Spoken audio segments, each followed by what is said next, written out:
നമസ്കാരം. അധ്യാപികമാർ ഉൾപ്പെട്ട MDMA ഇടപാടിന് പിന്നിൽ വൻ മയക്കുമരുന്ന് മാഫിയയെന്ന സൂചന. ഇതിന്റെ വ്യാപ്തി കണക്കിലെടുത്ത് തുടരന്വേഷണത്തിന് കോഴിക്കോട് റൂറൽ SP-യുടെ നേതൃത്വത്തിൽ പ്രത്യേക അന്വേഷണ സംഘം വരാൻ സാധ്യതയുണ്ട്.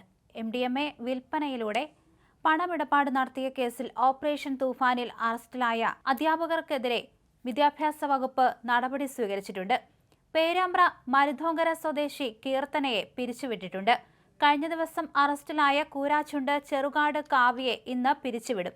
സമഗ്ര ശിക്ഷ കേരളയിൽ പേരാമ്പ്ര BRCയിലെ സ്പെഷ്യലിസ്റ്റ് എഡ്യൂക്കേറ്റർ തസ്തികയിൽ കരാർ അടിസ്ഥാനത്തിലാണ് ഇവർ ജോലി ചെയ്തിരുന്നത്.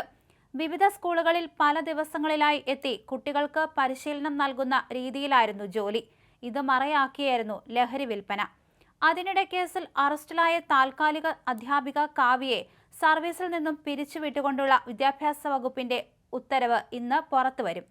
പേരാമ്പ്ര ബ്ലോക്ക് റിസോഴ്സ് കേന്ദ്രത്തിലെ സ്പെഷ്യലിസ്റ്റ് കായിക അധ്യാപികയായ കീർത്തനയെ സമഗ്ര ശിക്ഷ കേരള കഴിഞ്ഞ ദിവസം തന്നെയാണ് സർവീസിൽ നിന്ന് പിരിച്ചുവിട്ടത്.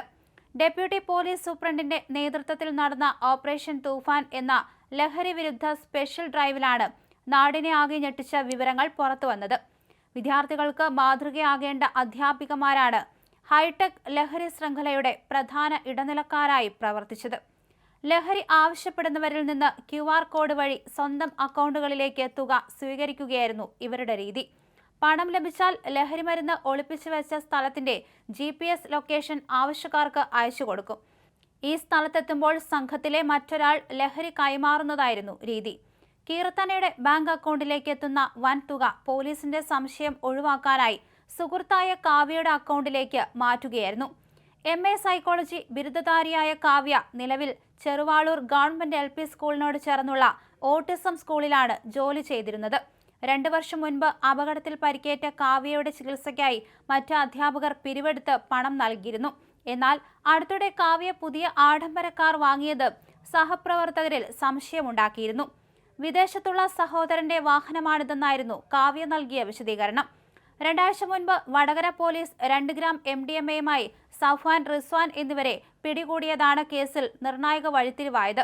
ഇവരുടെ ബാങ്ക് അക്കൗണ്ട് വിവരങ്ങൾ കേന്ദ്രീകരിച്ച് ഫോറൻസിക് പരിശോധന നടത്തിയപ്പോഴാണ് കീർത്തനയുടെയും കാവ്യയുടെയും അക്കൗണ്ടുകളിലേക്ക് വലിയ തോതിൽ പണം എത്തിയതായി പോലീസ് കണ്ടെത്തിയത്. തുടർന്ന് ജൂലൈ 11-നാണ് കീർത്തന പിടിയിലാകുന്നത്. കീർത്തനയെ ചോദ്യം ചെയ്തതോടെയാണ് കാവ്യയുടെ പങ്കും പുറത്തുവരുന്നത്.